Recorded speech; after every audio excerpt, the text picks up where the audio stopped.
everyone. Welcome to another episode of the Coach's Corner. This week we are talking about the Pennsic 50 melee battles. We'll be covering both Armored melee and Rapier melee, as well as a handful of other fun topics, whatever we think of talking about. We have a lot of great people on the show this week. Some old familiar faces, not so old, but definitely familiar. We'll throw this out to Sir Bess from Ealdormere. Hi, everyone. Thanks for joining us tonight. I want to just take a second to say thank you to everybody who stopped to talk to me at Pennsic to tell me how much they enjoyed this Coach's Corner and for the suggestions and the ideas. Thanks. I thank you very much. It was always very nice. And Barry, one of the people in your household, a woman, I've forgotten her name, there's a hole in the bridge, and I asked her, and if she's watching tonight, I hope she feels welcome to make contributions tonight. She had some good things to say as well. Yes, the Honorable Lady Tegan's plans to be on. So yeah, she did tell me that she got to talk to you and she enjoyed that. We also have His Royal Highness Baldric of Ealdormere. Would you like to say hello? Hey everybody, thanks for tuning in. Looking forward to some fun discussion with everybody. And we have another His Royal Highness. So they're there. Is it His Royal Highnesses or is it His Royal's Highness? The second one. The second one. All right. His Royal Highness David of Calontir. Go ahead, David. Hey, how's it going? I'm glad to be here and looking forward to exciting discussions. And then last, certainly not least, we have Mistress Moira. Yes, good job. Yes. It's spelled Moira, but it's pronounced Mara. Yep, that's me. Thanks for having me on here. I like swords, and swords in large numbers is always great. And everyone here is, well, there's a couple of interesting things about this collection of people we have here. Number one, everyone here except myself fought for red. So it's much like my experience at Pennsic this year. We did plan to have some more people from blue, but they all fell through. So we threw the show together, and this is going to be an interesting perspective. Everybody's going to gang up on me. And also, I think everyone here fought Rapier. Some fought both, but everyone here fought Rapier except for myself. I fought heavy. And did all of you fight heavy as well, or some of you? I did. Okay, so Samara did not fight heavy, but everyone else did. So we could divvy up teams if we need to. I'm going to throw this one out to Bess, our first topic. What is Pennsic? For everyone that may not know who's watching. Oh, you're muted. It's like I'm a new kid or something. So for those of you who may not know, Pennsic is probably the largest single SCA event that at least I'm aware of. People from all around the known world, including Australia, Europe, Lockhack, and Drachenwald, will come in, certainly from the Canadian kingdoms and all over America. I think this year for Pennsic 50, we had a little over 12,000 people on site. And my understanding is that there were approximately 800 or 900 fighters. Now, I think those were the heavy fighters. I don't know the numbers for the Rapier fighters, but I know there's a lot of crossover. And certainly Rapier has great participation. I wouldn't be surprised if the numbers were very similar. In addition to that, there's combat archery. Woo, tried it for the first time this year. Killed a guy. Yay. There's thrown weapons. And if we're lucky, one year, we might get equestrians happening. I don't know. That's a little hope. We can see. All right, fantastic. And would anyone like to chime in? We had some special things going on this year. I think I had some notes here. So this Pennsic was a little bit different than others. Anyone jump in if they know? It's a quiz here. What was different about this Pennsic? Well, I mean, as far as the actual nature of course, being the 50 year, the other things included there, we had a couple different scenarios, a couple differences in the actual scenarios, but in particular, I think the advantage this year likely went to mid from a perspective of recruiting and such, because the nature of it is their crown was about 3 weeks prior to the East Kingdom crown, and thus there was a little more time for His Highness Mid at the time to get out there and start recruiting, and he took advantage of that. He hopped on his bike and went out there real hard both Her Highnesses did, now Majesties, of course, and did a fantastic job of showing the love around to the smaller kingdoms and the other kingdoms, and getting a lot of attention that way, which helped significantly. And I suspect there might have been a little bit of groundswell of support based on the fact that that His Majesty now was a first-time reign, and that usually gets a lot of people excited to see what a new reign will do. His Grace Brennan, not new to this game and very experienced and very popular, had his work cut out for him because his Majesty may manage to get out there real early. And I think the elimination of the points allowed people to just relax and not so much worry about the numbers and carry on from there. That's just my take. So we've got a lot of experience on this show right now, and I'm not saying that everyone here is old, but we do have a lot of experience on this show. From what I understand, I know Golf Wars does not have winners. I know Lily's has often had like very laid back, like we'll mix up the scenarios, all that kind of stuff. Pennsic has historically always been very competitive. In some years it's great. In some years the competitiveness sort of overtakes everything. People want to win certain battles so much. People won't concede, making something more fun for the fighters unless they get something else. Yeah, and a lot of times it comes down to, I don't want to single out any particular reigns, but sometimes I feel like maybe the kings care more than the fighters do. And I think the good ones, realize that it's fun for everyone. So how did you guys feel this year about having the no points? Maybe we'll throw that out to Mara and then David. I think it's one of the better options because, just because the competitiveness can lead to some less than ideal situations on the field. I also would have been happy to have seen it be a purple year too. Mm-hmm. But the no points way meant that people who still kind of wanted to count could still count if they really wanted to, but it didn't really matter at the end of the week. Yeah, what do you think, David? I definitely think the people that still wanted to count definitely kept a good count of who was winning everything, but it gave it a very lightheartedness that we could see on the heavy field in particular, of like evening up sides and making sure that everybody was out there to have fun. Yeah, my experience, and I do this at both practices and if we have smaller events, like local melee events, generally we kind of keep it as, if it's competitive, you don't change anything. Even if one side keeps winning, as long as it's competitive, we don't make any changes. But once it starts getting to the point where one side realizes that they have no chance to winning, then you start shifting things up. And I kind of felt that this Pennsic, at least from the heavy standpoint, that all of the fighting was relatively competitive. Now, there was certainly a lot of the battles, there's no way blue was going to beat red, but it wasn't like overwhelming. I don't feel like it was just like people felt like they're just going to chuck their helmets and walk back to camp. It was so bad. But then there was some shifting of the teams, and it kind of, I know some of the battles that we had lost the first couple, we ended up winning the last couple because some sides shifted over, and I thought that kind of made it fun for everybody.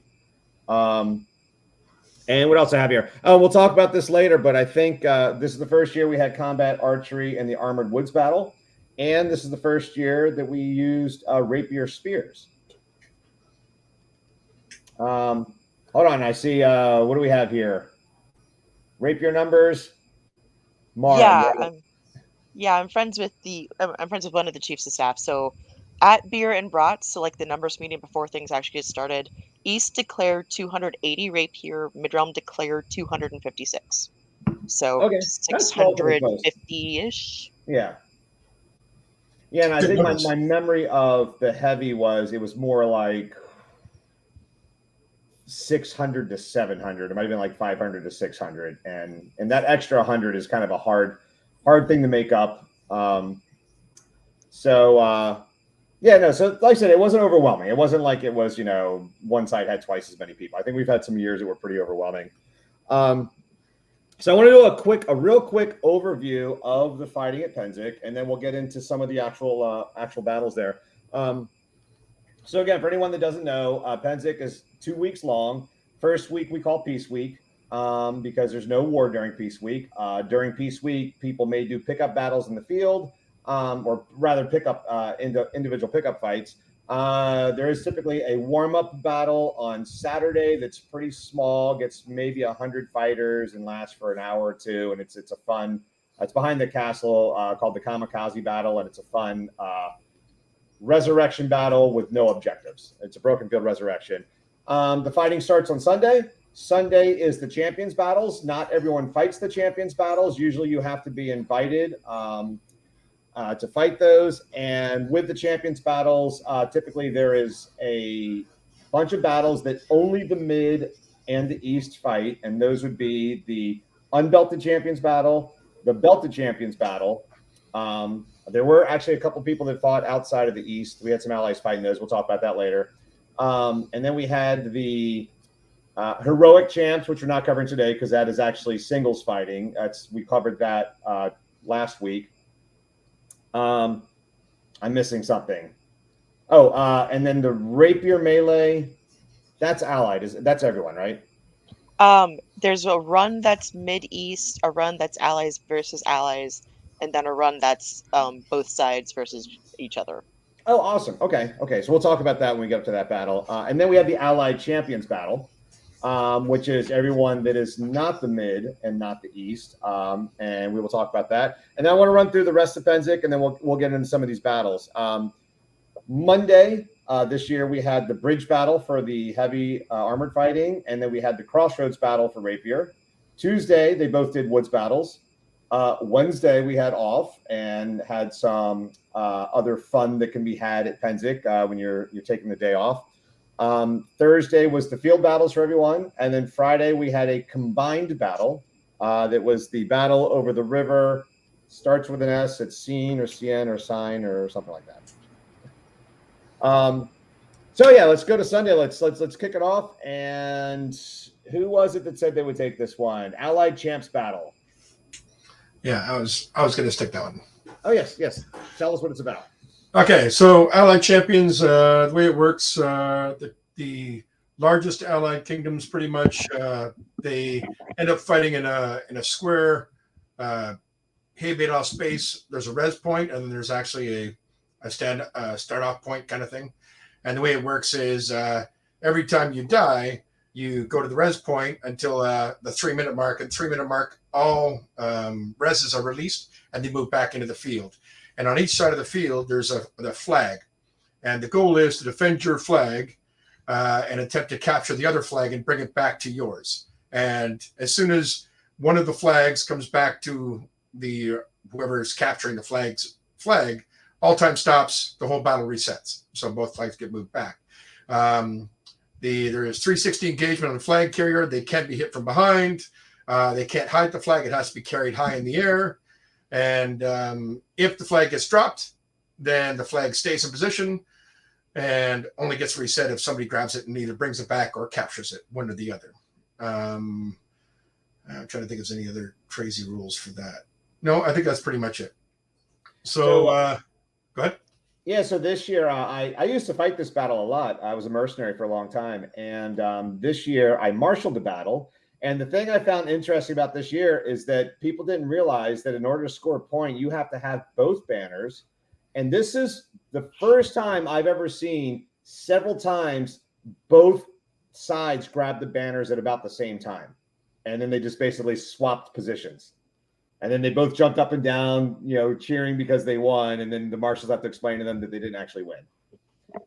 Correct. And I think, sorry, go ahead. No, you go ahead. Go ahead.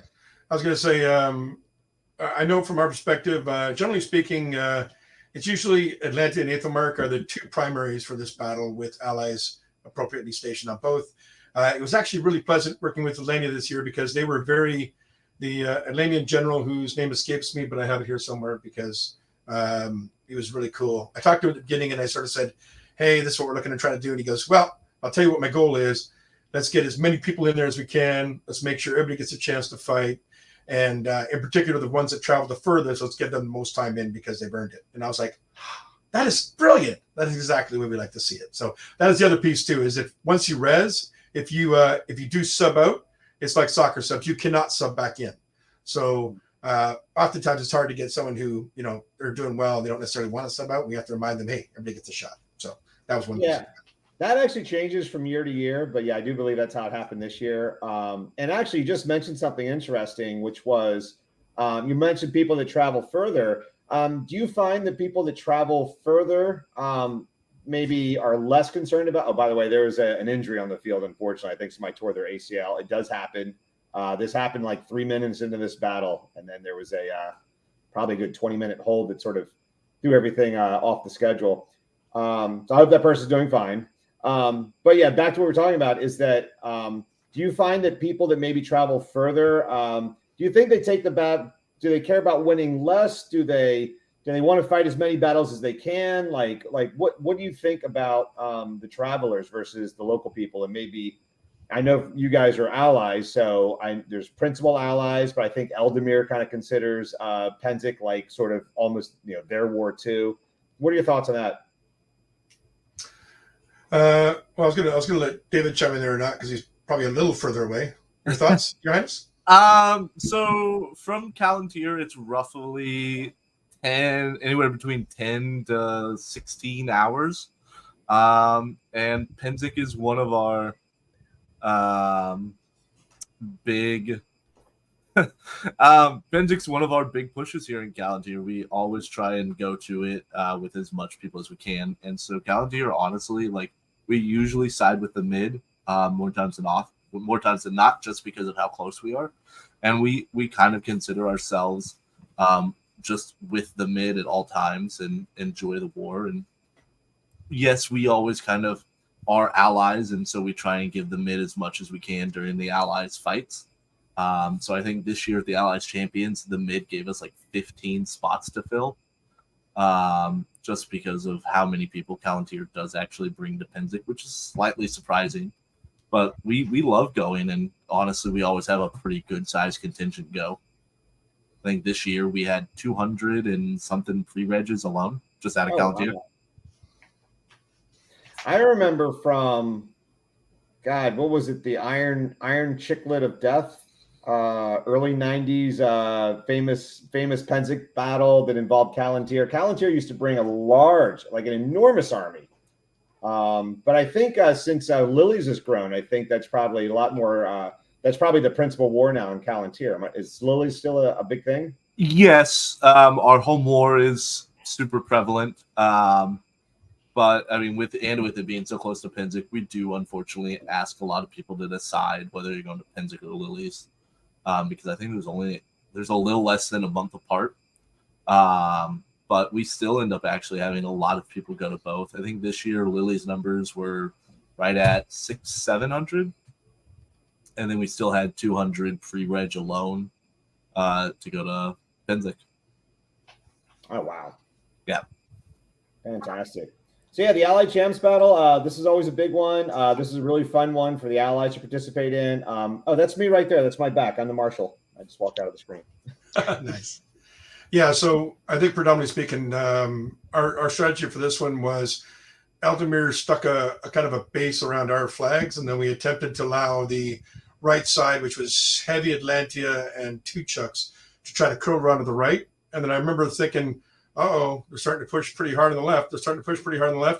And then some guy came running at me, and I was like, oh, that's their flag. I should get out of the way of that guy. And he came through. So we got a couple caps early. The only thing that frustrates me about this battle, and I don't know if there's an easy fix to it or not, is the counts. The counts are always horrendous. It's always a mess. And it just takes so long. Yeah. Excuse me, Your Highness. Would you elaborate on what you mean about the counts are a mess? Because there are some people who may not know. No, 100%. Okay, so this battle is 100 person per side, and what happens is the kingdoms line up, and we count 100. We try to go through and make sure there's an even distribution of numbers on the field per kingdom, kind of thing. But that count, because Scadians cannot sit still, no matter what you do, they cannot stand in a straight line. They're not military at all. It drives me crazy. So the count happens, then it happens again, then it happens again, and it happens again. Probably goes on about 5 or 6, 7, 8, 9 counts, and then finally we get lined up. We sort of think we have it. It goes on, and then after about 2 or 3 times, you do have to recount, because I think about the 4th or 5th cap, where the East capped really, really fast, and we're like, what the hell happened? and they reset everybody, did a count, and it was like 125 to 100 or something. Just, I mean, it happens. And I don't consider for a second anybody was cheating. Just naturally, when people res and stuff, people lose track, and it just happens. So I would love to figure out a way that solves this. I don't think there's an easy way. I really don't. I think it's just going to always be a little bit of chaos. Yeah, and the hard thing too is that you're grabbing different kingdoms and different mercenary groups and stuff like that to come out there, and you're trying to get an exact number. And it's very difficult. I know that my household, and again, I fought with the East, but my mercenary household was in here. And I know on the first pass, and I'm sure it's just a miscommunication, but they're like, all right, well, we have too many people, so you guys have to step off. And they're like, no, we don't. Just because we're not kingdom people doesn't mean that we're any less than anyone else. You know, we can go fight for the other side if you want us to. You know, this yeah, I've seen that too in the past where, say Ealdormere is given, pick a number, 25 people or something. And then somebody else is told, well, they were given 25, and then somebody was given 25 and 25 and 25. And suddenly you're like, well, that's more than 100. And it's, you have 25, including your reserves. So it makes it difficult when you've got all those people who are anxious and willing to fight. And you're told, well, you've got 25 people. So you bring your 25 to the field, and everybody brings their 25 to the field. And then it's like, well, who starts sending people off? It can be a bit difficult that way. Agreed. All right, so this is just one of the battles on Sunday. If we can, let's see if we can get to the Unbelt battle. Is that what you have set up there? And I guess since I'm the only, am I the only Eastern mid person on here? I am. So this is the East Kingdom coming up onto the mid realm. This is a very short battle. Usually lasts under 90 seconds from lay on to go. And this year it was 30 people on a side. You have to be a resident of the kingdom, and you have to be unbelt. And for anyone that doesn't know what that means that you're not a knight. You can still wear a belt. It just can't be a white belt. And no sitting royals, correct? Even if they're unbelted? Oh, probably correct. Yeah, they usually say that. That's that does happen though. As an unbelted royal peer, no, I actually got asked if I was fighting in this. Oh, really? Okay. Yes. But did you? I did not. No. I wanted to fight. I was our heroic spot. Right. Yeah, that's weird how they did that this year. Actually, it's not normally a restriction like that, but yeah, every year they do have different restrictions. Some years it's you can fight only one battle on Sunday, or you can only fight one of a certain kind of battle on Sunday. And there's a lot of like juggling people around. So this battle, you can see all the people in the green and white still standing up. So the mid realm won this. I believe the East won. The East won last year. They won the last couple of years. This is always an interesting dynamic between the two kingdoms, because even within the kingdoms, it is it's sort of an honor if you're in the kingdom to make it onto the unbelt team. That's kind of like a step that you make it to, and then as you get better and better, you're hoping to eventually get kicked off the team by getting belted. Right? That's the eventual goal. So in this one, and we don't have a lot of time to talk about this, I think tactically, just basically I think a lot of times with the unbelt battle, it's to your advantage to take initiative early. The downside of taking initiative early is that the other side knows what you're going to do before you get to them. And what happens is that you have lesser experienced fighters here who have almost no experience fighting with each other.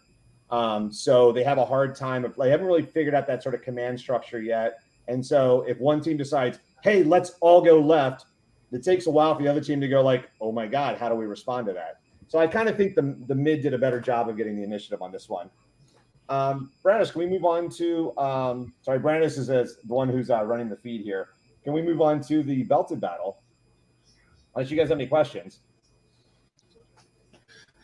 Oh, actually, I was going to say the only difference between the regular unbelt and the unbelt alternates was East did a better job of controlling the field. They closed in tighter and did a very good job of actually trapping the mid and allies, and they took advantage of it. And I think that's a relatively new thing too, where the alternates actually get their own battle. So in the past, it was if you were unbelted, you went to the field, you fought, Bob's your uncle, battle's done.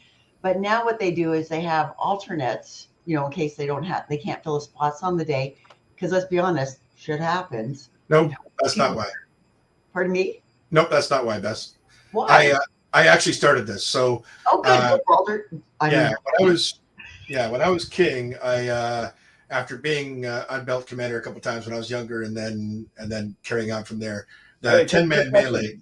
Which kingdom were you in? I'm in Ealdormere. Okay. All right. So normally Unbelts is just east and mid. That's why. No, 100%. And that's where I'm going. So okay, got it. Yeah, the only opportunity for our Unbelts to get any kind of exposure was the 10-man melee tournament, which is what we did for years. We got frustrated with it because at the time it had turned into a bit of a thug fest, and it wasn't. I didn't find it to be an actual melee competition anymore. It was just how thick is my armor, and it got very frustrating for me. So when I was king, I asked very kindly of the East and the Mid if they would do a second battle with the alternates or with Mid and East against each other, and some alternates from the allies, so that we could showcase our Unbelts in a tournament that hadn't reached the ugly stage yet. And so we pushed that. And so every year I've been engaging with Mid and East kings and queens to ask very nicely if they would continue the tradition. So I think it's been happening about 3 or 4 years now, and I will keep doing so as long as I'm alive to give a chance for us to display our Unbelts. So that's really cool. So people who are watching, if ever you have, Baldric was king, I think you said at the time when you pushed for this, but you don't have to be a king to make a king or queen to make these suggestions. You are free to make these suggestions to the commanders and to the people as they're coming up. I think this is a terrific example of somebody going, hey, these other people deserve a showcase. And now look, there's the alternates get their fights at Pennsic. So please, if you're watching, and if you're, if it ever comes to pass that you're king or queen at Pennsic and you'd like to see something, please don't be afraid or shy to mention it, because look, he mentioned it, and now there's a whole battle and a video. Thanks, Renegade Paladin. Yeah, so, good job. Yeah, Renegade Paladin does good work. By the way, we didn't cover it here, but if you go on YouTube and just search Pennsic 50, either put in the number 50 or put in the letter L. Look for both of them, put on the little filter within the last year, and then type in Unbelt battles. The alternates battles are up there. Several different people took them from different angles. So if you're on the alternates team or you had a friend that's on the alternates team, great job. And I don't know if it's a pat on my back or maybe it's a self-deprecation, but I went from the Unbelts alternate team directly to getting knighted at Pennsic. So just because you're on the alternates team does not like take that as much of an honor as making onto the Unbelt team, the main team. We got to move on because we got a schedule here onto the belted battle, which I think we just played already. Here it is. This was a big, exciting part of Pennsic for the East because we had lost this battle. I believe it was 3 Pennsics in a row. And quite quickly last year. So when you guys, one of the things I really want to say, and Barry, maybe you can talk about this, is I find the East very much forms up. They generally do good reforming. They have good tactics, rejoining. Is that something that the Knights of the East practice and focus on? I'll give you a little bit of insight on that. So actually, we did a video review, much like you guys did last year. We did a video review of the Unbelt battle. And what we were finding was the Mid was doing a much better job of that than the East was. And our thoughts at the time, now I've actually never fought that battle, and I didn't fight it this year. But our thoughts on that was that the Mid looked like they had younger, more athletic fighters. And they were more cohesive. And so I can only guess Duke Edward was the commander both last year and this year of the East team. I didn't actually have a conversation with him on this, and someday I probably will. But I noticed what the East team did was they built a football team. I don't know, whoever saw that battle, the guys were giant. We had giants on that team. I mean, we probably had 8 or 9 guys who are over 6'5". And that sort of formed like the middle of the team. And there were smaller, faster guys out on the outsides. And they moved up the hill and they covered that border. So anyone that knows melee tactics is that often in our game, the right flank has an advantage to hit and roll, and uphill usually has an advantage too. So if you coming from the blue side, which was toward the B block, so away from the marketplace, if you give up that flank, that gives the mid a good chance to just hit that flank and roll right down the hill. So they just went all the way up to the border and stuffed it. And by the time the mid hit, they just had to go through a bunch of really big guys with big pulls. And in my honest opinion, it probably just came down to weapons mix, the East getting some good positioning and being able to sort of rain down thunder. I know one person gave credit to a couple of people sort of stopped Sasha from Dark Moon coming around the left flank, who's a real terror on the field. So basically doing that too. So I think that's kind of what happened this year. The East is usually pretty good at hitting hard and reforming. I don't think that has been historically the case in the belted battle, at least in recent years. And that's also an interesting dynamic too between your belted and your unbelted, because sometimes if you have some unbelted fighters that you don't knight quite soon enough, you end up having a really good unbelted team, and then you're sacrificing your belted team. Because you'd be, I don't know if it makes sense, but it's like sometimes the younger knights are the better melee fighters because they're younger and they're faster. You know, the older guys might be the better singles guys. Bari, they're not as broken as we are. That's very true. They're not as broken either. By the way, quick side note, I got to tell you, my Pennsic, the one thing that held me this year is my feet hurt so bad. Just when I was done with the battle, there's no way I could do anything after that. My feet hurt so bad all Pennsic. I turned 50 this year. Okay, so that was the belted battle, and now we got the Rapier battle coming up, and I think it would make sense for Mara to talk about that. Were you in this battle?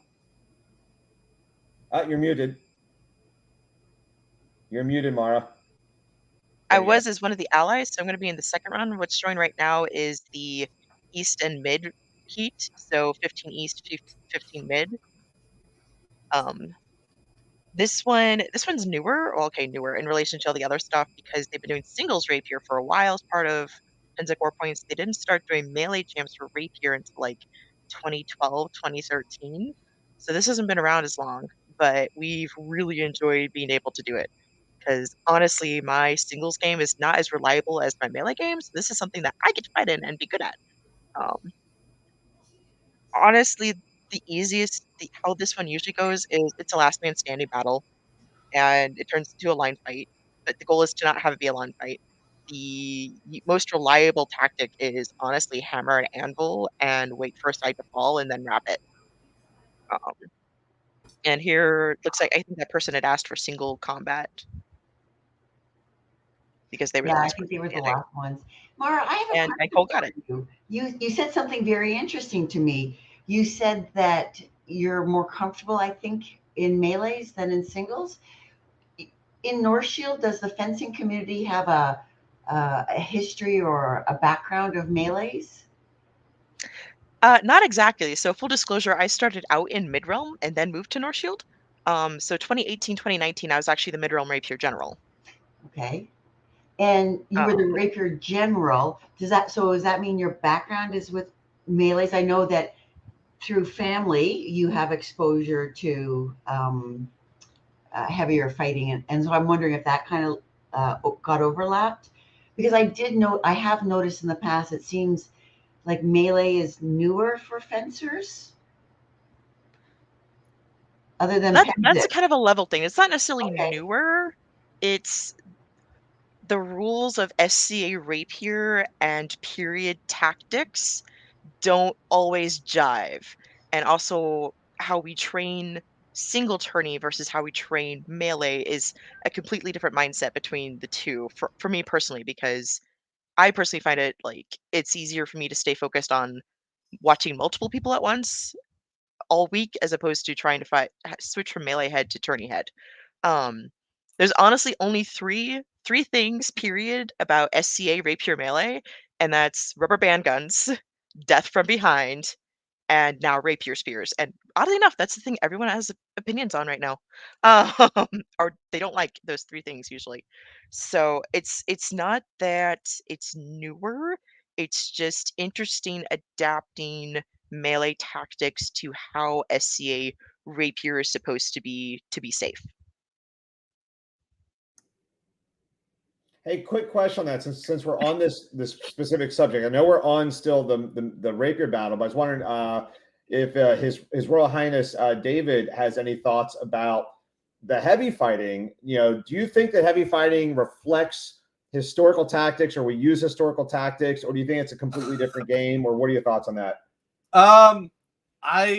I think people put a lot of time and effort into figuring out how to incorporate historical tactics and like trying to add them to the fights, going to those commander meetings and all that stuff. And I don't feel like it ever ends up being done that way. Everybody makes all these super elaborate plans and then they all just fall apart. And it just turns into, how can I hit the guy hard enough for him to fall down faster? Now, I agree with that. And it's funny, like we've been talking about this for years. So anyone that doesn't know, I'll plug my the Tactical Fighter Melee blog. I started that like 6 or 7 years ago. Yeah, there's a lot of things I think apply, right? Getting flanks, getting more numbers versus smaller numbers. I'm actually surprised at how big the uphill advantage actually does make a really big difference. But then we run into other things like, well, if you get behind the army, not as effective for us as it was in real battles. There's never a route. Like historically, you rarely had people that just fought to the right person. Yeah, we're not afraid to die, so okay, I'll stay here and do this goofy thing because it doesn't matter if I die. We don't run roll for morale checks or anything. Yeah. So how many times, because one of the questions was how much do historical tactics have a play versus SEA specific? I'm not afraid of getting hit. I'm not afraid of dying, especially in a res battle, right? I think very likely, when we think of some of the battles, the medieval battles, people breaking and running, that would have happened. Like, oh my God, we're so outnumbered. I'm not going to stay here and go along with being outnumbered. I'm just going to go home because I'm a peasant, or not. No, I agree. And we also have impenetrable shields. We have impenetrable hands. Every now and then I'll get somebody to say, hey, how about we try to do a phalanx? I'm like, well, get 1,000 people. That doesn't really work with, a unit of 15 people. But anyway, so we got a little off topic there. So I want to make sure that Mara gets the rest of her, the Rapier melee in. Yeah, this is the allied one where it's the 15 on 15 with the allies. I'm going to be in the center with a big Northshield shield. How big can the shields be in Rapier? For Pennsic, that gets decided by during the negotiations. Usually, it's a maximum 40-ish inches in any direction, because. And I know that number is defined because there's a mid-realm person who makes really awesome shields that are that dimensions, and we don't want to give them up. But it also keeps like the huge war doors that a lot of us don't get a lot of practice fighting with or against from getting out there. Okay. So I've got a big question for all the crossover fighters here. I'm wondering how much that came into play or what you thought about Pennsic this year with the crossover fighting. One thing I want to bring up is I remember when we put together our belted team. So I'm a spear primary, and I fight 2 sword and singles, and that really doesn't play into the belted or unbelted teams. So I do fight polearm, and I looked at all the available polearm fighters. And I was like, you know what? These guys actually, they're polearm primaries. I'm out. I remember I was very disappointed to see that my friend Sir Trentus was not on the belted team. I ran up and I said something to him. I was like, man, I really thought you should have been on the belted team. He's like, oh, I told him I wanted to do the Rapier. So like in that case, like we had fighters that were crossovers. So he chose the Rapier fighting, and we're hoping to have His Royal Highness Matthias, who's also a crossover fighter. In fact, Matthias is both, well, he's a prince and a knight and a mod. For anyone who doesn't know, that's Master of Defense, which is the peerage for Rapier. And so I think he did a lot of Rapier fighting too. So did any of you do the Rapier on Sunday?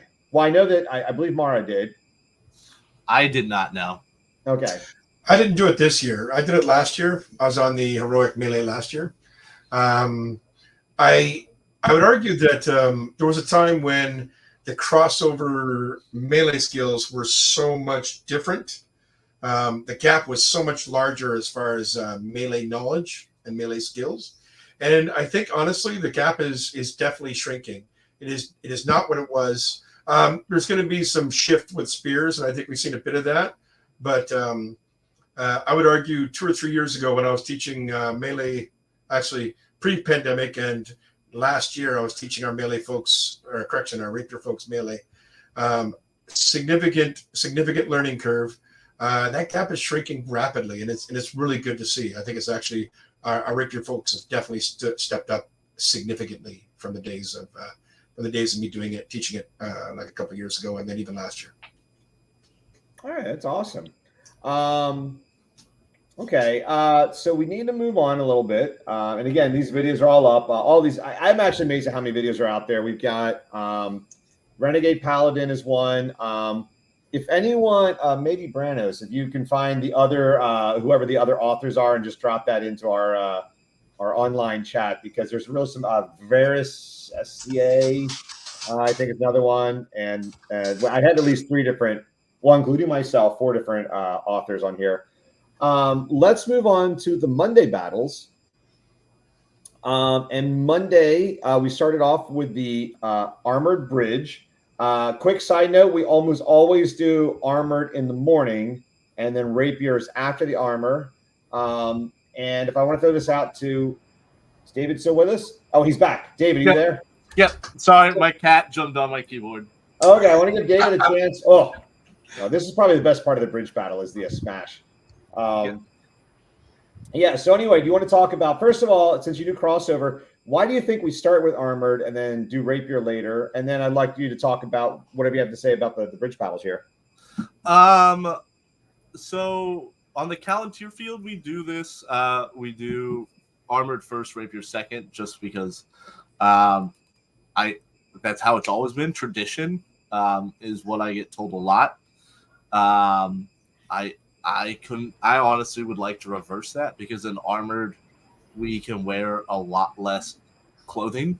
Like, I can wear shorts and a t-shirt basically in heavy, and I can't do that in Rapier or cut and thrust. But yeah, and then so Calontir actually was on bridge 2, I think, the second bridge up. You can actually kind of see some. You can see a Calontir shield over there. Yeah.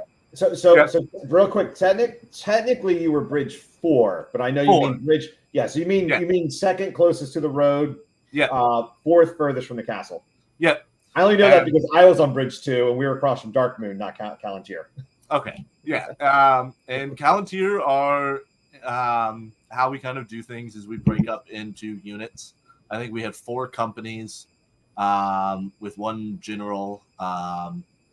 All overarching, and then we just kind of just stuck together. All of our companies kind of did a little bit different things. I think we had a company of like 4 war doors that were just there to hold one side of the bridge, and our general did a fantastic job of just kind of giving everybody a job. Everybody stuck to their job super well, and we actually never lost our bridge in any of these fights. Oh, fantastic. Yep. Yeah, so what was the format for the bridge battles this year? We had a number of battles, and then I think there was an interesting twist to it this year for the rules. Yeah, so I think we had 5. Because 3 with combat archery, 2 without. And then this year, so I don't quite remember specifically, but after you won your bridge, you can actually go and help out the other bridges and win the other bridges and things like that. But you have to be so close to the bridge within a certain amount of time of like winning or losing the bridge. The rules. It took me like 2 or 3 times of listening to the rules because they seemed very convoluted at first, but after they were explained by the 3rd time, I was like, oh, this is really easy. So this year I remember it was, oh, by the way, for anyone listening, we did an episode before Pennsic that you can look up that talks about what we were going to do at Pennsic. So anything that's not in this episode, you want to go back and watch that episode. So normally the bridge battles are, the big thing that we do in bridge battles at Pennsic typically is 5 is very typical. A number of them with combat archery and then a number without combat archery is typical. I think they usually do like the first 3 because it takes the combat archers so long to go inspect their arrows, and then they'll kind of inspect that for the last 2 so everybody can kind of go home at the same time and they don't miss, trucks and wagons and stuff like that. But the other thing that happens here is that, so we do 5 battles. Typically, they're timed battles, and when the time limit is up, whoever controls the middle of the bridge gets the point for that bridge, which I know probably at least Bess. The rest of you don't have a lot of gray in your hair, so you may be too young for this. But, man, this is a great improvement over the bridge battles of the 90s. Oh, my God, so much better. They sucked. I just want to be blunt. They were horrible. We stopped going because they would last 2 hours. You get to the front, get hit with an arrow, walk back to camp. We only had 1 battle, and it was to the last fighter. So yeah, these timed battles at the control point are great. This year was an interesting dynamic, which was they had the first 10 minutes was unlimited resurrection, and the last 5 minutes was res points were closed. And then after that last 5 minutes, they would stop, and then whoever controlled the bridges. There might have been some extra rules about if there was a contested bridge, then you could fight it out or something like that. And like you said, that was a little convoluted, David. I don't remember the specifics of that. And I would say real quickly, what's hard when you're trying to balance this as a person who designs the battles is how many people are going to show up, how wide are the bridges, does that time limit make a difference? Does it just go to the last person and nobody ever bothers to actually go for the middle of the bridge? Or are there so many people that attrition didn't matter and numbers didn't matter that it's just a big pushing contest? Sorry, Bess, you're going to say something? Yeah, actually, so I was doing combat archery, and I did some combat archery quite badly, I want to point out. But, you gotta start somewhere in this battle. And what the combat archers had, the decision for the mid-realm side was we wouldn't fire we wouldn't do combat archery in the 10 minutes of resurrection because we didn't want to waste our arrows. So what we said we would do is we would wait until the last 5 minutes when there was no resurrection, and that was go nuts and shoot combat arrows.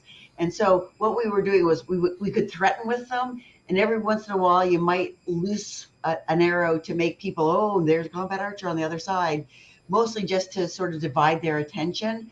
But it was very, very much planned for the combat archers at least, and it was very successful. I really want to say kudos to the combat archers who were not me, who did a great job. There was some really great work out there. And somebody on the east side, we watched this guy back up while he was being chased down, knocked a bow while running his full speed backwards and shot the guy running him down. It was freaking awesome. Like all of Ealdormere was, and Baldric, His Highness, is agreeing. It was awesome sauce. So, man, if it was a male. So if you are watching, please know that, wow, we talked about you and you were super awesome. So good job. And if you know who that person was or somebody's telling you about it, that was a really wonderful thing to see. So I just wanted to say that. Yeah. I think they killed like 3 people, including that last one. It was just crazy. Like nuts, right? How do you do that while running backwards, knocking a bow? Like, you can't do that, and yet it was done. I don't even know how. Yeah, and I think honestly the difference in this bridge battle in particular that I found interesting was, I think the goal, and I know our goal was to attrit via fatigue. So in other words, we initially advanced slowly across the bridge. We allowed Blue to take as much of the bridge as they wanted to, with the goal that we would just be in a position to respond. And then as we got closer to that, the res getting closed, that's when we started to advance slowly. And then once the res got closed, we did a final push and made a concerted effort to get across. And that was our goal, was to hopefully fatigue people having to walk back and forth and hopefully catch them on the res. And I know that we did a lot of that because Ealdormere, we love to run and gun. We want to be cavalry. We like to charge in and we do crazy stuff. And we were with Atlanti on the bridge. Atlanti had been in the front because they were moving slow. And then finally I said, all right, we had to let the horses loose, and we did. So I think the third battle onward, we kind of pushed hard.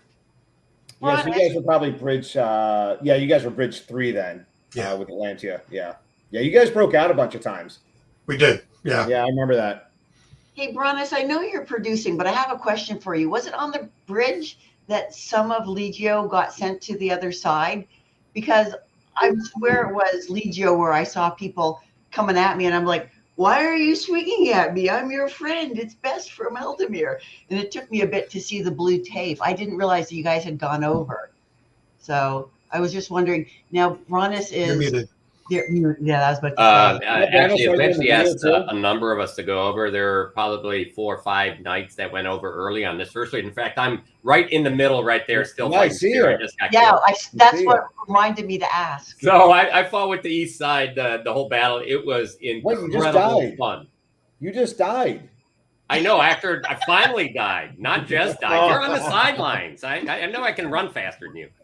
So anyways, and then going into the final battle, or I think the last 2 battles, I pulled the rest of my unit over, and that was incredible because we had a chance to be like forefront on one of the bridges and actually beat the same region that we're actually in. So it was a great battle, and I appreciate. I had a lot of great chances to see Brennan and talk during these battles. I get to hear tactics and things that they did.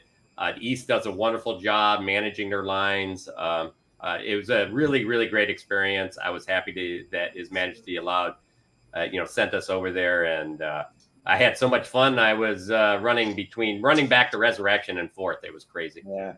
Hey, we've got to move on this one, but I will say, so for anyone watching, if you get to the end of this video, you see I call a charge and we end up winning this bridge. It was not the bridge I was on, but you guys were doing so well that a couple of people, in fact, Bess, it was my friend Tegan, who is on right now. She was busting my chops about something earlier. And she'd actually suggested, she's like, I think we can go win bridge 1 if we move up there. So we moved over. I think Brannos is back now. We moved over. We end up actually winning bridge 1. So kudos to all the people that sort of whittled down the 2 chucks and whoever else was on bridge 1. So that was one of the nice victories we had for Blue, was just being able to get some breakouts in this battle. We should probably move on to the crossroads. So there we go. Now, one of the things that is either fortunate or unfortunate is that we rely so much on Renegade Paladin, whoever he is. He's Woodrow Major in the chat that you see. Yeah, he's been awesome. That's him. He's on. Oh, awesome. Yeah. Yeah, he's I on. realized from the Allied Champs battle, he was right behind me the whole time. I was a marshal out there, and I see the back of my head the whole time. So always love his stuff. But apparently he's a rapier fighter. So whenever we get his rapier videos, it's always first person because he's in the fight. So Moira, do you want to tell us about this battle? It's basically a mixed terrain, 60-minute res battle, flag possession. There were 4 time checks and 5 flags. There's some buildings. There's a flag in a building or 2. There's like a flag with some open area around it, another flag with open area around it. The cool thing about this one was this was the first war point that allowed use of rapier spears but only in a specific zone. So they really only had effect for one of the flags that we could be captured. Those were allowed in the zone on the far side, right next to the castle. It was kind of like a straightaway alley type area where those got to hang out. I was traffic copying on the dead center flag for the most part. And what was the feedback that you got from the people, the fencers, using spear for the first time at Pennsic? Because that's a big thing. I know it was a big experiment this year. So what have you heard about people using spears, especially after the first battle? So full disclosure, Northshield doesn't have them yet, but I've used them and I fought against them. And when I do cross over to Armoured, I'm a spear fighter because it's just a 9-foot rapier. So going into the first battle at the command meetings, I don't know what they talked about the East one, but I know in the mid-realm there was a lot of tell your people that they can't mess this up. So like, be considerate, be safe, make sure it's fun. Don't do anything that'll mess it up for the rest of us. So I'm not sure how that side of the field actually went because I wasn't over there, but a lot of the commands specifically were very much let's see how this goes because for this is going to set the tone for how we use this for the rest of the war. Yeah, real quick, His Majesty from the East commented, given the newness of rapier spears and some folks' apprehension about them, we made the decision to limit areas where they could be used. This allowed folks who were uncomfortable still to avoid those areas. And that was also important as an ally because, like I said, my kingdom doesn't have them yet. So I could request, like, you know what, well, I'm not afraid of them. Let's put the people who have the most experience in that area so that if it's got the best chance to succeed and be safe. And how long are these spears? I think they're 6 foot to like 8 or 9 9. foot, I There was believe. some Yeah. nine. Oh, they up to 9 feet. Okay. Yeah, maximum of 9 feet. Oh, right there to the left is SCA Tally. Go to SCA Tally on YouTube. He has a ton of videos, but he's the guy in the crazy tunic on the left there.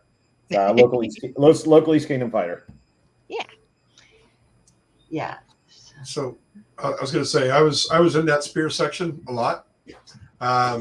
It was I think a lot of crossovers. There was also a lot of rapier folks too. There was a briefing at the end where they discussed the rapier experiment with a large group of people that were there.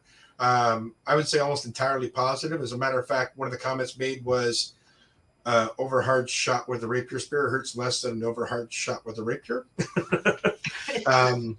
And I have to say, as a crossover perspective, it was really cool to be able to fire a spear without having to worry about a shield press. So that was kind of fun. David, did you have any run-in either with or across from spears in rapier? In this battle, I did not. I was actually fighting with His Majesty Zipser from Unbelts and His Highness Tim from Meridies, and all three of us made a Royal Pier squad on the far left and just hit on Sierra hard and just tried to push the line on the far left as 3 Royal Piers. All right, awesome. So this is, by the way, this is very interesting. This reminds me a lot of static battles that we have in heavy that has a lot of spears. As I said, spears. I'm a spear primary. So I think for time we need to move on I just want to say one thing on this one. Mara, heavy fighters will be saying, why aren't they just charging each other? Why aren't the fencers just doing a charge? Can you speak about fencing charges? We have to be careful for a couple of reasons. One, there is no on purpose incidental contact, so we can't just bash people with things because it's fun. It's like if we do it by accident, that's one thing. If we're doing it on purpose, then that's a no go. We also have to be careful because right now, in most places, running engagement is not allowed for safety reasons because our margin of error for calibration is that big, literally that big. So we have to stop and then engage. So when we see this here, the reason people aren't running and hitting the way they do with heavy fighters is because it's not allowed then. Is that correct? Not in the same way that you would see it on the armored field. So for melee, I am myself a shield fighter, but there are ways to do something similar to a shield press. It's just not that common because for social reasons, a lot of rapier fighters don't like to go out with a large shield. Okay. But it's possible. It's just not going to look the same. And that's okay. It's just the heavy fighters watching this would be saying, well, why aren't they charging each other? And I thought that we should explain the rules behind that because it's different for the fencers. Yeah. All right. Yeah, you charge us so that you can make our kidneys bleed, and that's no fun. On to the Tuesday battle. Hey, Brannos, what is the name of this person's videos? It's like various. Hold on, I'll look and post it up. Okay, yeah, I think it's Varus SCA, and I believe he's a pretty new fighter. I think last year was his first Pennsic. And what's really interesting about this camera is he has a pole on top of his. He has a pole on his back that goes up above his head. And I've seen some different views. I think it might be like a green pole, and it is something where like it basically like blurs out the pole. But anyway, this is the Pennsic Woods battle. David, did you fight in this battle? Yes. Yes, Calontir.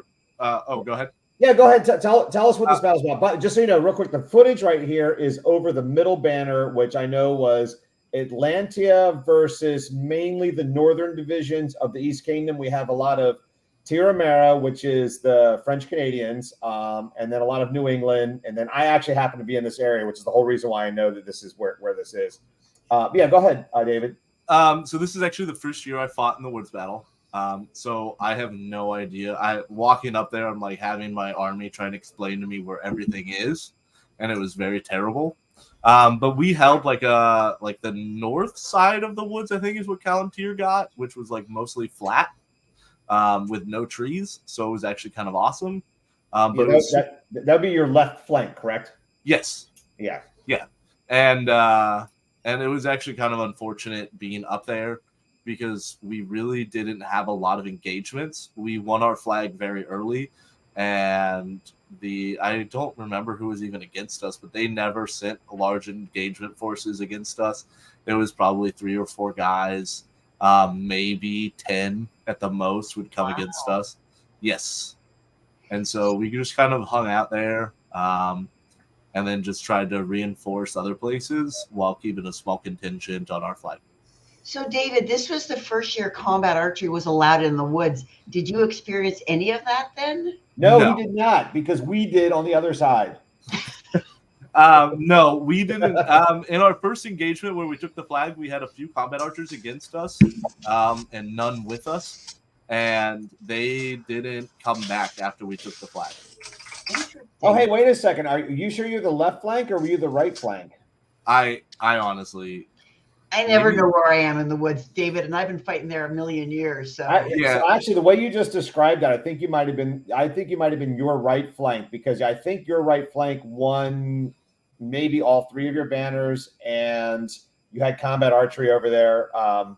Yeah, I want to say real quick, you watched a little bit in the video. So typically, what happens in these battles is there's a lot of spearing to sort of whittle down the lines, and then occasional charging.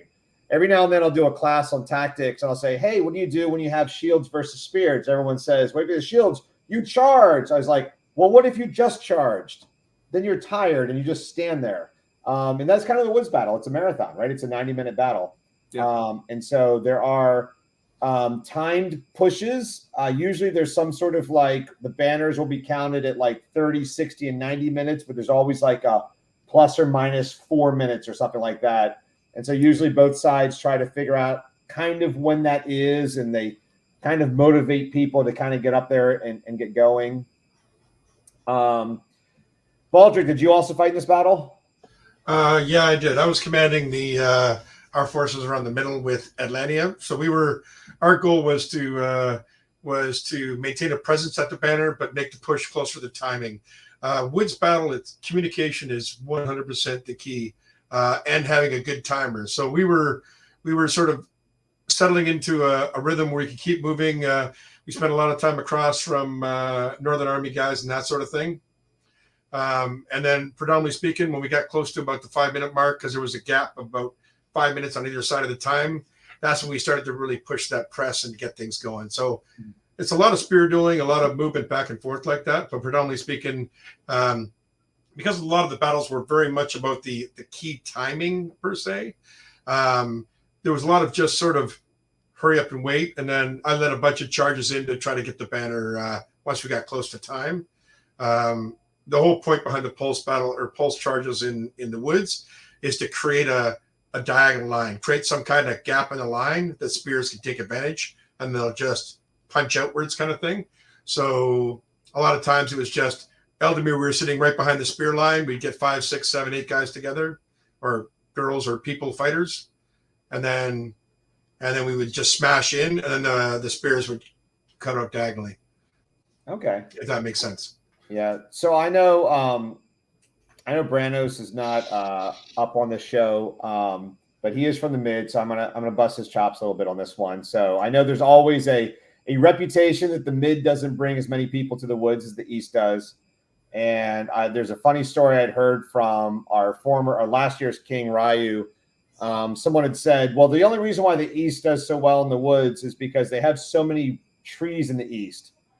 And Ryu said, what are you talking about? I'm from Brooklyn. We have one tree. They wrote a book about it. That is epic. Well, yeah. The East considers the woods church. Yes. A good friend of mine says we're going to church. And actually, Gwendolyn, one of our female fighters, led one of our small teams in the woods because she generally runs with scissors with Trentus and his people. So she was excited. Then she said, Baldric, I want to lead a group. And I'm like, all right, we get a group. And she did exactly that. She dominated her section and did a phenomenal job. Oh, nice. Yeah, I met Gwendolyn I actually met Gwendolyn in the woods last year. And I know she's a big Lego fan. Yeah, let's move on. Oh, you got it, Brannos. Okay, moving on to Rapier. So, Bess, did you do any Rapier fighting in the woods? No, this year I was follow the plan Bess, and because of my knee, I stayed out of the woods. That makes sense. Who here did the Rapier fight? David, did you do any Rapier fighting in the woods? I wanted to, but the long walk back, I missed a bus, so I had to walk the whole way back. And by the time I got back there to change my Rapier kit, I was like, I don't want to walk all the way back up there. Yeah. Mara? I did. All right, well, tell us all about Rapier in the woods. There's trees. It looks like you knocked down a bunch of trees. The heavy fighters knocked down all the trees. Yeah, so honestly, the Rapier people, we're not exactly a fan of going to the afternoon all the time. I'm okay going Rapier Woods in the afternoon because you all take out the underbrush for us. Oh, by the way, I got to throw my friend Bryce de Byram under the bus one more time. He was the guy that threw a tree on top of someone last year. So that's not an authorization I know of. Yes, it's basically the same. Oh my goodness! Spears in the woods this year? At one flag, I think. Which it was one of the. I think it was flag. It was the North flag. 3. Yeah, the North flag. Yeah, the North flag. That was the only one with it. I think this is like it's the second battle. There were some spear incidents or like some calibration issues for this one that I heard of, but again, nowhere near as much as we get with normal Rapier blades in a normal Rapier battle. But yeah, it's just a really long flag position battle in the woods. There's line fights. There's going behind. We have death from behind in Rapier, so that's always kind of fun to just go out and take a line out that way. One of my friends said he got a lot of kills by like running up behind all the spears and doing death from behind, which we don't get to do in armored combat. You know, like getting behind is an advantage, but not as much of an advantage as being able to kill somebody. Oh, and how does that work? How does death from behind work? So what's supposed to happen is you are behind the person, you hold your blade with the keons parallel to their back, so not perpendicular, parallel. You touch the blade to their shoulder far enough out that they can see the point in front of them, and you say a short, courteous phrase. The short, courteous phrase is a courtesy because they are technically dead the moment the blade touches their shoulder. The courteous phrase is to mimic the act of pulling out the blade through the suction of the body. And so the phrase would be like, dude, you're dead type of thing? Like, or you're dead from behind, or you've been killed from behind, something like that. I've taken gender out of that, the short courteous phrase personally, but there's some people who will still say, my lord, you are dead, or something like that. Some people try to make it creepy. That's usually frowned upon. But yeah, short courteous phrase. Cool. And yeah, that features a lot in this battle, to be honest. Like, I don't see it happen nearly as much in other battles as I see it in the woods.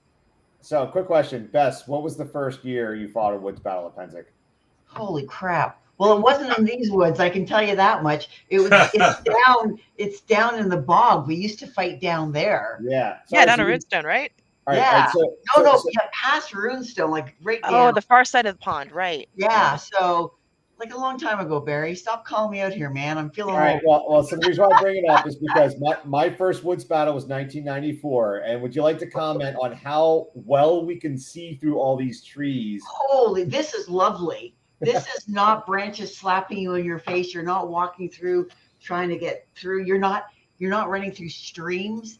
The only thing about this woods that I'm not keen on are the bees. Oh, yeah. There were bees in the other one, and I think it's Moonwolf has a song about how the It's a phrase in Pennsic Core number 4. It's a whole verse. about the dead jumped up and won or something. Yeah, so it's a really funny song. So the bees are the only really bad thing. This woods also has poison ivy in it, although I know they're working to reduce it. I don't know if the other woods did. It wasn't a big issue to me, those many years ago. But I've had people in camp since who are sensitive to it, so I'm more aware of it now. King Brennan just offered a correction here. Death from Behind and Armored is the norm in many kingdoms, just not the East and the Mid. So it's why we don't have Oh, wow, that's cool. I did not know that. Yeah, I wasn't aware of that either. And actually, I grew up in a different organization that had Death from Behind as well. Cool. So, all right. Oh, and so I just wanted to, we didn't actually say this in either of the battles. So I want to say, so typically, I'm pretty sure the Rapier did the same, but it's 3 banners. And then there's 3 time checks. So if you can win 5 out of the 9 banners, then you win the battle. But this year we didn't keep track of who won and who didn't. So not everyone did anyway.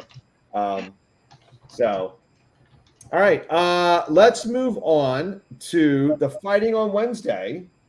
Oh no, we got to go to Brannos. Get that picture. Get the picture shot.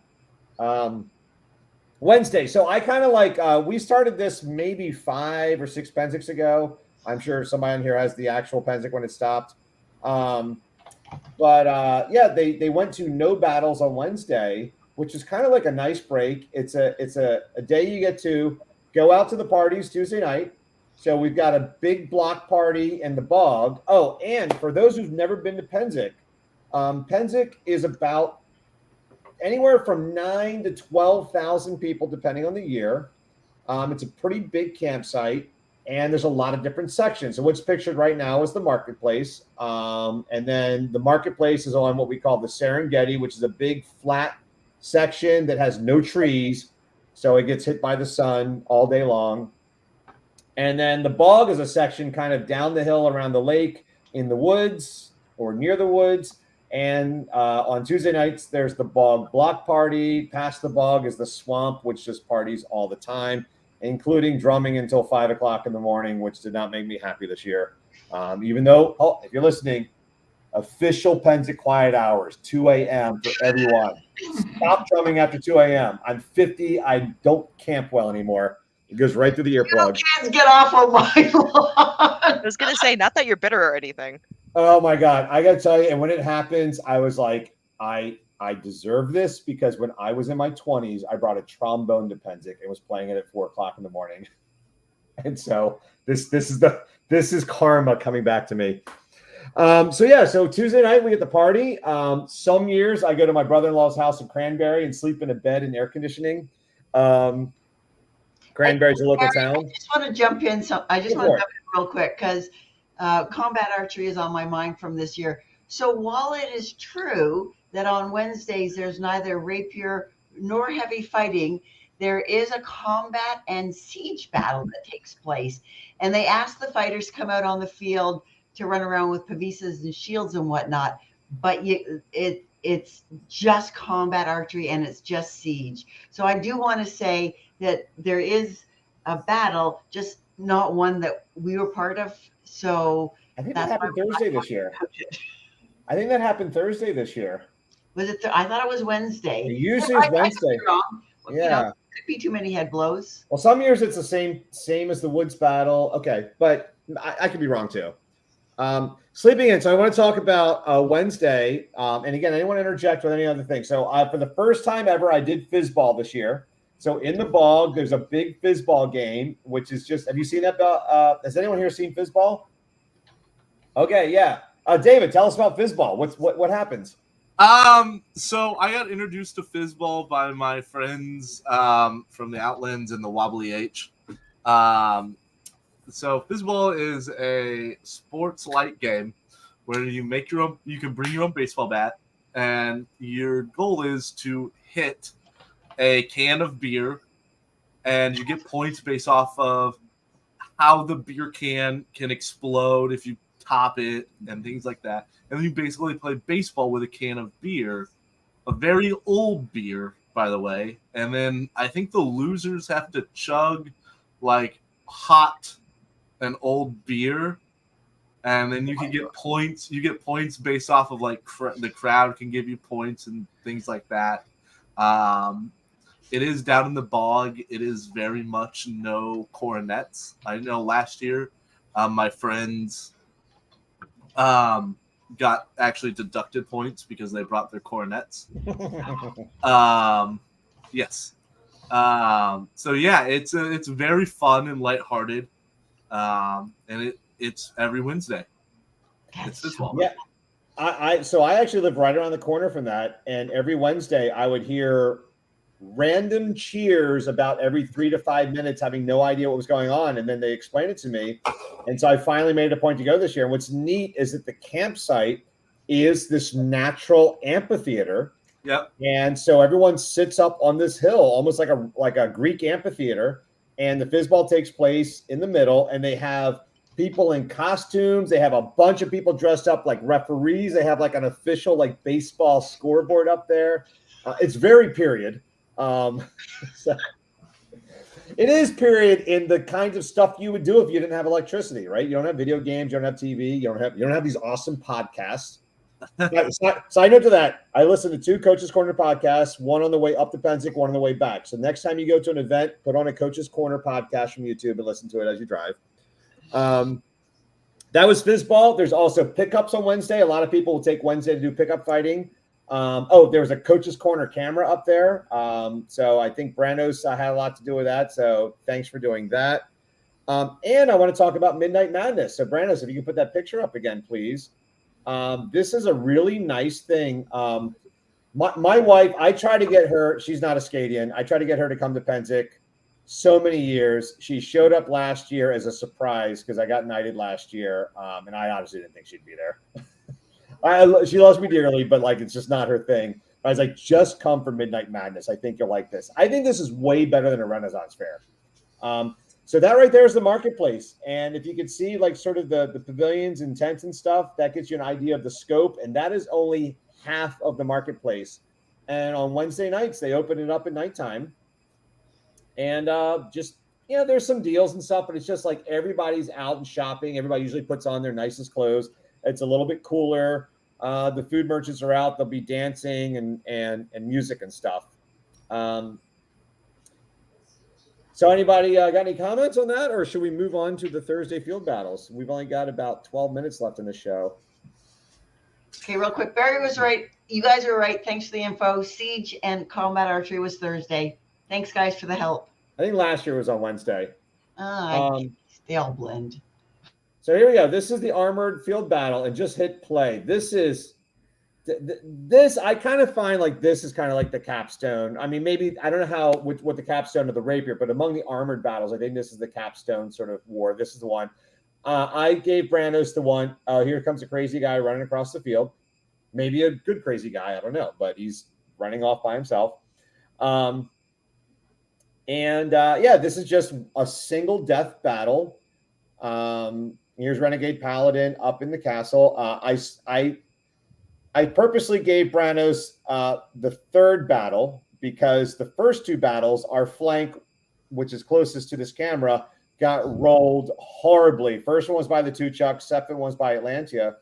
And one of the things I found interesting, I would like maybe Baldric to comment on, is that I notice every year you get 5 battles. And each year you learn from the battle you just fought and make adjustments. So, Baldric, you want to comment on that at all? So I think that's exactly what happened. So our initial strategy for this one was to we were in the middle. And our job was to delay. So we were trying to delay and hold the forces in front of us as long as we could, but not engage. Because when you engage, you attrit. And so our goal was to try to avoid that. And I think that happens. It's very common in any kind of field battle like this. Those strategies change based on success or failure. So we were set in the middle. We were going to close with, and then we were going to avoid engaging by just slowly backing up, backing up, to avoid attriting. Because if you attrit too far, then obviously the other side just rushes you. And what we were trying to do was slow down that line so that when that group came around the flank, they would still be in position. Right. And that was pretty much the goal behind this battle for us. We were successful the first time in that regard. We played a little looser the second time, but similar tactic again.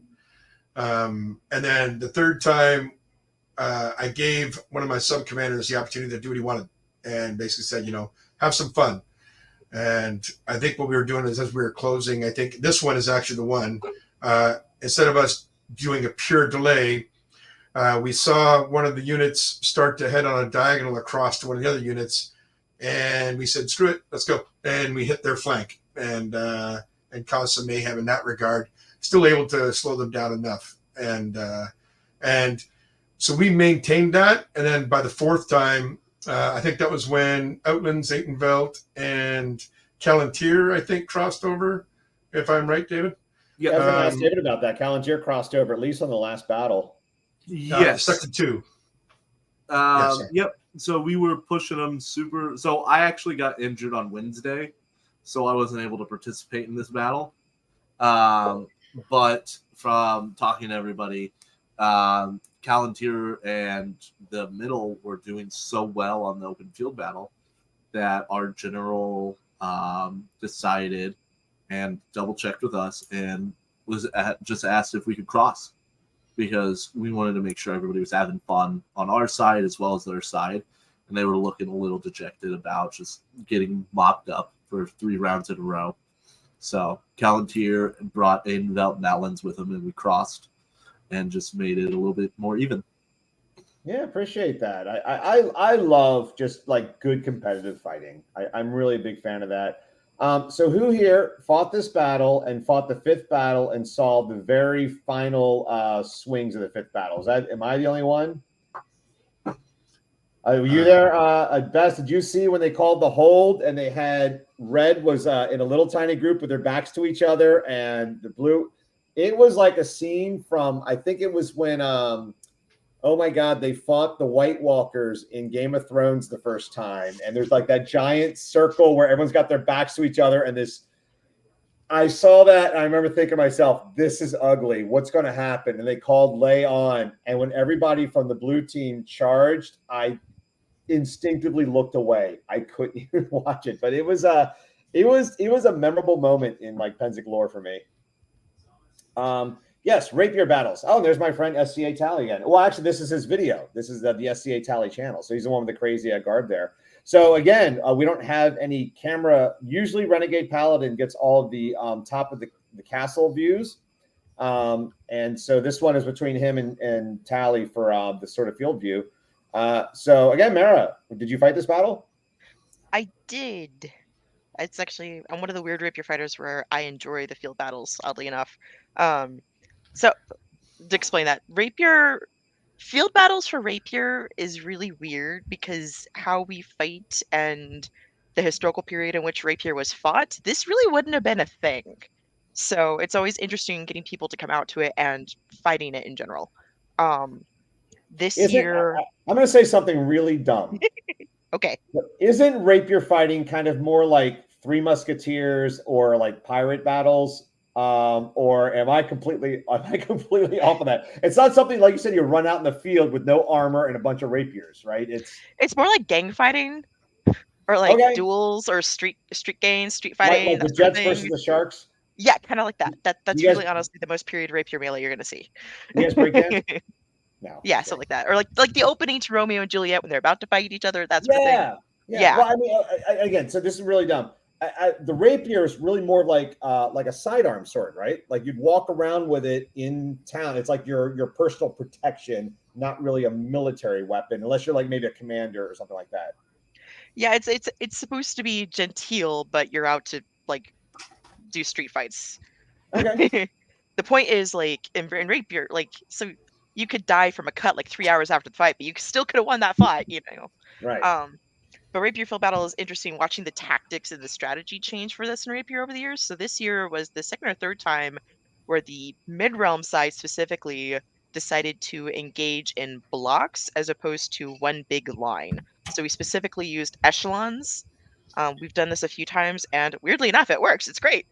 I think the first run, and what the general had us do was we changed which side was going to be the more aggressive side without changing deployment. So we all stayed at the same spot in the field, but General Cole would change who was the first echelon to advance depending on what happened. So, Mara, would you explain for people who don't do fencing what you mean by echelon? Because that tactic was new to me this year because it was as a fencer on the field. So would you elaborate on that? So yeah, I love blocks. Blocks were great. So it's basically you're gonna have, in this case we had 5 blocked units. And the idea is that you advance across the field in like a stair step. So like the far left side, that unit would advance. When the last person of that unit lined up with the first person of the unit next to them, then that unit would start advancing too, creating a stair step effect. And it does a couple things where one, it kind of funnels people into like an anvil. It also makes it a little harder to flank because there's really not really a true backside to any given unit. You're just going to run, in theory, run into another unit. Um, so it works. It's great. I love it. I'm glad we keep doing it. So one thing I want to add here, real quick on this episode, although if you've gotten so far into the episode, you're hearing me say this now, this is going to be completely useless. So for all the people who fast forwarded to the end, but I got to say, I'm overwhelmed with the amount of engagement we've had. There's a lot of comments in here, and they're really good comments. So I'll say this. If you want to watch this episode twice, go back and read the comments to all the stuff we say on here. Because, yeah, there's a lot of really good stuff in the comment section.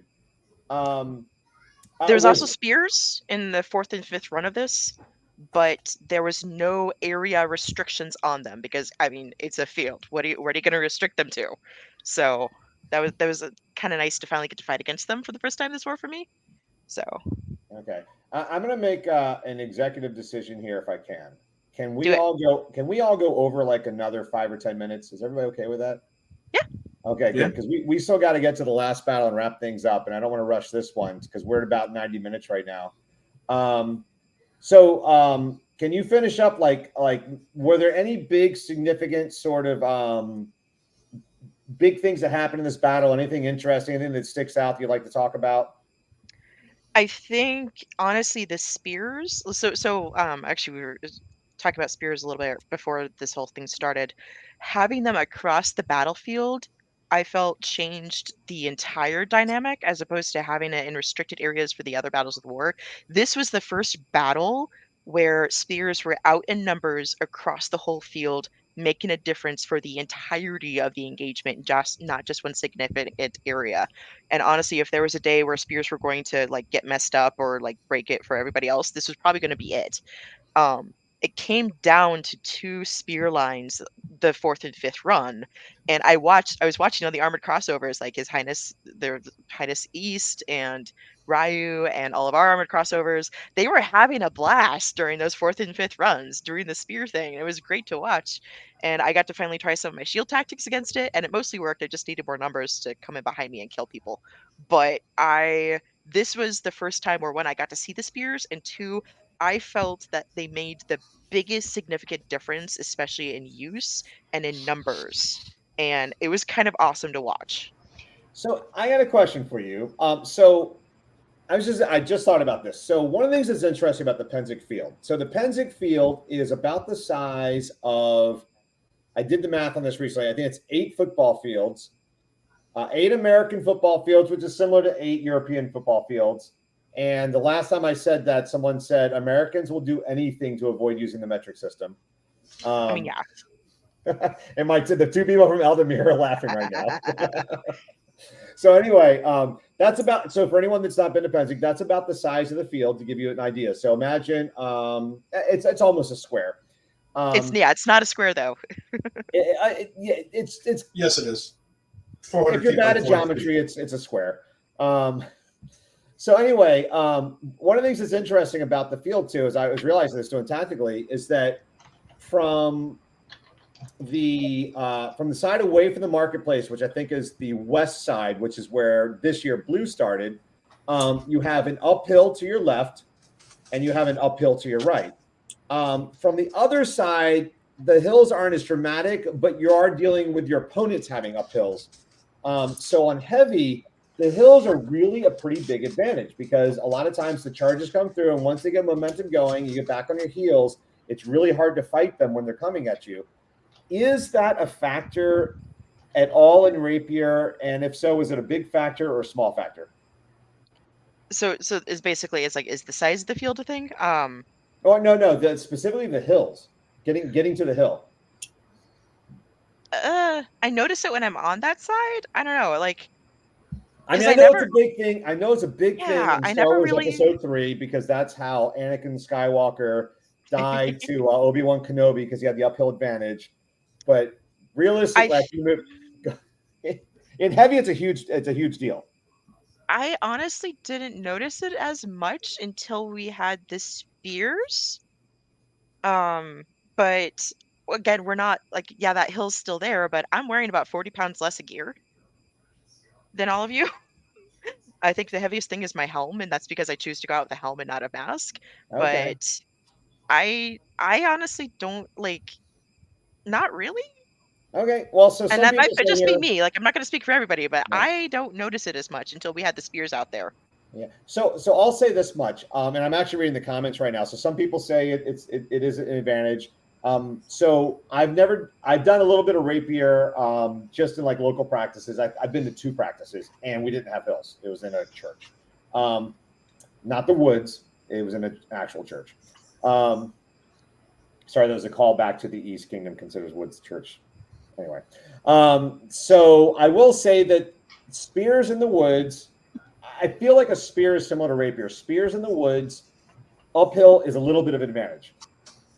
People charging at you in armor is a big advantage. So I would guess that like Rapier and Rapier spears is a little bit of an advantage. But yeah, for the East or for heavy fighting, it is a pretty big advantage. Another comment here was that so Baldric swears that the field is actually square. And someone else said it's actually 2 football fields in each direction. But I will say a football field is twice as long as it is wide. So yes, it's basically you could put 6 football fields out. It's basically 200 yards by 200 yards square, roughly plus or minus 10%. So there we go. Can we move on to Friday, the Battle River Seine? Yeah. And this one probably just stick with the Armoured video here.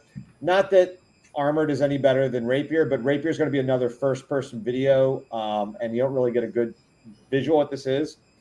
Anybody want to take this one for what the battle was, or Baldric's got it? Okay. Yeah, I can try to explain it. I actually have notes on this, but this was probably the most complex and painful battle, predominantly because the rules were so wonky, and there was even marshals that didn't know the rules. It was actually kind of funny. And they put all the field stuff on one section of it, but the whole battlefield was in play, which was massive. So arguably the goal is there's capture points moving up towards the castle, and the res point is actually at the castle. So it's quite a ways away. So when one side is defending, as you worked your way up and took capture points, at a certain point, when I think it was the 3rd capture point, the team that was defending could no longer res. So, and the points had to be taken in order, which was an oops. I think that actually, I think they got missed up at one point because, like I said, even the marshals were having a hard time with this one. So we were defending the first time. Our goal was to slow them down as much as we could, but generally keep them off the 3rd banner so we get res as long as we could. And there was a lot of work in a couple sections to try to keep the bridge, blocked off and held. And I think the first banner got captured relatively quickly. Oh, and I forgot, there was 3 targets at the front that had to get knocked over by siege before anybody could move. But if the siege weapons didn't hit the target at the 5-minute mark, the army could progress regardless of whether or not they hit. If it took them 5 minutes, you were in a lot of trouble. That's not a bad rule. Yeah. No, it was actually kind of neat. It was neat to watch, and when they did hit, like everybody was watching with anticipation. So the siege guys and girls got to be heroes for a while, and it was actually really cool. And it's important. I'm just going to jump in for a second. That 5 minute is important because this was a case of essentially work your way up and capture 5 flags the fastest. So that 5-minute delay for the siege could really impact the time. So you really wanted your siege guys to hit the targets. So go ahead, Baldric. Yeah, no, it's good. And of course, as you can see, there was combat archers in the mix. There was a couple of holes because there was a little bit of confusion. I think at one point, when East and Allies managed to capture the 3rd point, we were all yelled, "No more res, no more res!" And then our marshal came running over to the east side and saying, "No more res, no more res." I'm like, yeah, there was a lot of confusion with this one. I think this is a. Real quick, let me interject. Go ahead. So I was a marshal. I was an East Marshal, and I might even be the marshal we're talking about. It was the first one. We had some communication issues, and I want to say that this is the first time I ever marshaled at Pennsic. The marshals do their best. They do a very thorough job, and every now and then something slips through the cracks. And in fact, in this battle, there was an issue where the banners had to drop in order. And I think banner 5 accidentally got counted before banner 4. And then there was a long discussion about how do we fairly address this for when we switch sides. And that one even had to run up to the kings of both the East and the Mid to get them to agree, this is how we will change the rules going the other way. And I also want to say that I got yelled at by 2 different people for telling them the res point was closed when they were like almost there. And I was like, sorry, it closes when it closes. And I know you're almost here, but that's what the rules are. And I want to say, I don't blame the marshals for this. If you were a fighter in this battle, first you had to take flag 1, then you had to take flag 2. So if you sent a group to take flag 1 and you thought they got it, you would be working on taking flag 2, but oops, they didn't take flag 1, which is what happened. Flag 3, Barry, in your situation, got taken. 4 was fighting over it, and then 5 didn't understand or didn't know that 4 hadn't been taken. Took 5, didn't know they couldn't take it, or didn't realize that 4 hadn't gone yet. Let's be honest. It's hot. We're tired. There's a bunch of rules. Everybody on the field has to know them. I like the concept of this battle, but it was a little more convoluted than maybe we could work our way up to it. Like first, let's start with the siege to open up the fighting. Then let's just take a couple of do 2 or 3 flags. There was so much. This was so new that I think many of us were kind of going, I'm just going to fight because I don't know what the hell's going on. By the way, there's a reason why I marshaled this day. Yeah, it was pretty complex. I think actually I had ceded command to two of my alternate commanders, so I can just relax. And I ran around in the backfield and messed up people's spawns and was generally just a dick. It was fun. Hey, if I can add to this, so for people that aren't familiar with Pennsic or maybe have only been to a couple of Pennsics, so again, Bess and I are the 2 really wise, distinguished people in this group here. I'll use different words, but I mean, my first Pennsic was 1994, and Bess's first Pennsic was at least 1994. So historically at Pennsic, for heavy fighting, for not going back to the early 90s, but at least by the late 90s, it's always been every year there's a woods battle, every year there's a bridge battle, every year there's a field battle, and then the 4th battle, not necessarily the 4th chronologically, although that's how it happened this year, is this sort of experimental, let's try something different kind of battle. It could be a town battle. This year was a river battle. One year we did the mother of all battles. Some years it's a breach battle. And you always have to just expect that with this battle. Sometimes it's the best battle at Pennsic. Sometimes it's the worst battle at Pennsic. You're beta testing it as you go. So anyway, Baldric, back to you. So this went back and forth. We managed to slow down East, I think, significantly in the defending phase, and then I believe, and I won't get into the Rapier in case Mara wants to. Did I get that right, or did I screw up your name? It's Mara. You're close. All right. Okay. All right. Okay. Got it. Close enough. Close. Almost there. And then on the attacking side, we were actually crazy successful on the left side for some reason. I don't know how it happened, but within minutes we were in the first castle room, and I couldn't even catch up to the fighting. I started walking. I got the chance to visit with Her Majesty East for a bit and check to see how she was doing, and then I just didn't even get to the front. It was over. I think we were 3.5, 4 minutes or something. It was crazy. I don't know how it happened that way. I don't know whether it was an trip problem or what, but it was really crazy fast. So yeah, I do think with these battles, I'm just guessing on this because I know a lot of people I talk to. So there is a trit issue because one of the things that happens, especially if there's bad weather coming Friday night, a lot of people want to pack up and get out before the rain because obviously wet canvas is tough. You can't pack up in the rain, et cetera, et cetera. So that always affects the Friday battle. And I wouldn't be surprised if there's going to be attrition. It's more likely that people will stick around if they get their chance to attack versus people who've already had their chance to attack are going to leave. Actually, yeah, because I watched the battle, and yeah, the when red attacked, it was really fast compared to when blue attacked on the heavy side. I also want to add to here, just for the concept of battle. So they've been working on this sort of combined battle, and I know part of what they try to do every Pennsic is figure out how to get people to stick around a little longer on Friday to do more of the fighting.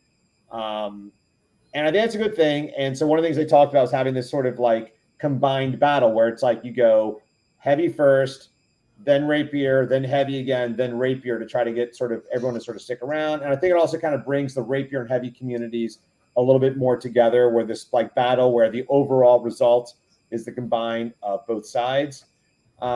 Did any of you double on this one? Did you take your armor off and switch?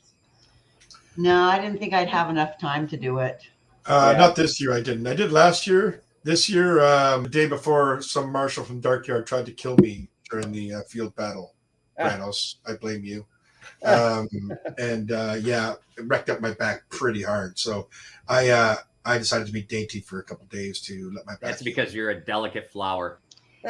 Baldric, you were being smart. You were not being Bess. You did not continue to fight and injure yourself. Kudos to you, man, because that's the hardest thing, especially at Pennsic. So good job.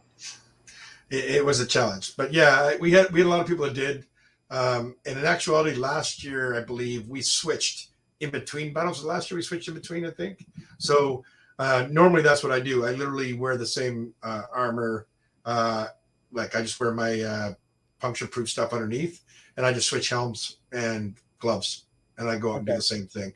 And we've got a lot of crossovers, especially in our Dukes and stuff. We have a lot of people that are crossing over. It's really effective because even if you're kind of burnt from doing the armor stuff, switching over to rapier is actually kind of comfy.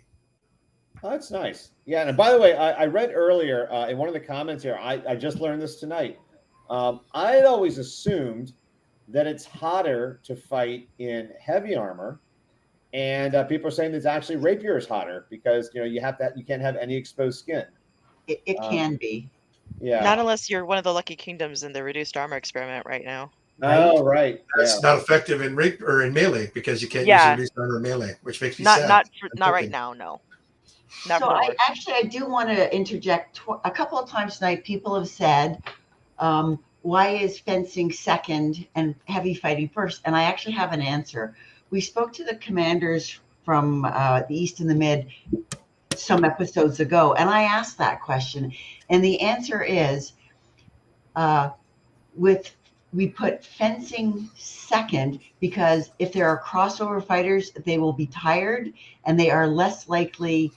When you're tired, you're less likely to hurt somebody. But if you're raring to go, I'm just telling you what I was told. If you're raring to go first thing, with fencing, you can really hurt somebody. And so what they look for is that they deliberately put it second so adrenaline is drained out of any crossover fighters so they don't have their fighting muscles when they should be fencing. I've heard that. I'm not sure I entirely agree with that, but I've heard that. I And know. the So messenger. yeah, I know. No, I get that. Well, I know there's been a couple times where we were able, when I was general, and I think the general before me, we were able to get Rapier to go in the morning for like one battle for a Pennsic, and it was awesome because, like, well, not that I don't love my people that do primarily armored, but it's really hard to get you all to start on time. Oh my God. And I love you all, but that means my battle doesn't start on time, We which can't also means count and that we it's can't even start on harder, time. and also means that our tip tape melts. Okay. So I love the few times where we do get to go first. I mean, I get that some of the crossovers like just go one to the other, and I've heard it actually argued the other way too, where they like doing rapiers the warm up and then go and switch over to their armored gear. But the years where you guys start an hour late, that really affects us and not in a good way. Yeah, So just throwing that viewpoint out there. I think the primary royalty now has made a really concerted effort. Brendan, actually, every time that I've worked with Brendan at Pennsic, I've found that he's been adamant. Things will start on time. Things will start on time, and that's awesome that the principals are really focused on that because it messes up everybody when we get delayed, and it just gets worse and worse over the time. It's no fun, and you're punishing the people that showed up early. Yeah. I know on Sunday, I got a lot of feedback of like, why is everything starting so late? And Sunday was we had a really bad injury 3 minutes into the Allied Champs battle that pushed everything back like a half hour. And sometimes that happens. As we're looking at this video, I want to say I'm seeing a lot of hay bales, and I want to say thank you to everybody who helped move the hay bales this year. A lot of people just picked up one hay bale and moved, and it was terrific. We did that a few times, and they got up, they got moved. It was fast, it was easy. I know the rapier fighters helped move it for the fencers in the morning, and I saw heavy fighters helping to move things after, for example, the heroics. They were moving things around for the next day. So I just, as we're doing that, thanks everybody who really who moved to hay bale. You made things a lot better. Really appreciate that. So we are 18 minutes over. So hopefully, that means everybody's gonna be 18 minutes late to work tomorrow. So let's do some quick closing remarks. Let's go with David. You have anything you'd like to say about Pennsic? No. 50. This is a big one. We are documenting. This is a big one. Pennsic 50. I actually had a great time. This was my first time on the throne, even as a prince. I had a great time at Pennsic. It's always such a fun time. So I'm looking forward to many more Pennsics and hopefully a couple more where I'm sitting on the throne. All right, Mara? I'm glad I got to be there for Pennsic 50. I started off with I'm second gen, so I actually don't know how many Pennsics I've been to. I'm just really glad that this was one of them, and I was a little scared going into it to see how it was going to go, but thankfully, a lot of people aware of that, a lot of good negotiations and talks between the royals. It was nowhere near as competitive or rough as it could have been, and I really appreciate all the work that goes into making it like that. I saw your comment here that you were at Pennsic 1994. You just didn't fight at it. Exactly. Yeah, I know that one. I don't know any of the ones before. Like, they kind of blur together a little bit. I remember the one where the tornado skipped the valley. I think that was 95 or 96. Yeah, I think so. Yeah, I remember that one. Who's next? Is it Baldric? Yeah, I guess so. So I think the part that I really enjoyed this year in particular, as being Prince and War General, was oftentimes we ended up across from Northern Army, across from those folks over there. I got a lot of friends over there, and every single fighter I dealt with, every single fencer I dealt with, they were fantastic. People shaking hands, laughing, apologizing when shots got a little rough, helping people up when they fell down. I've been on the east side a lot, and I've got a lot of friends over there, and it was a lot of fun working with the mid-realm command teams and the mid-realms this year.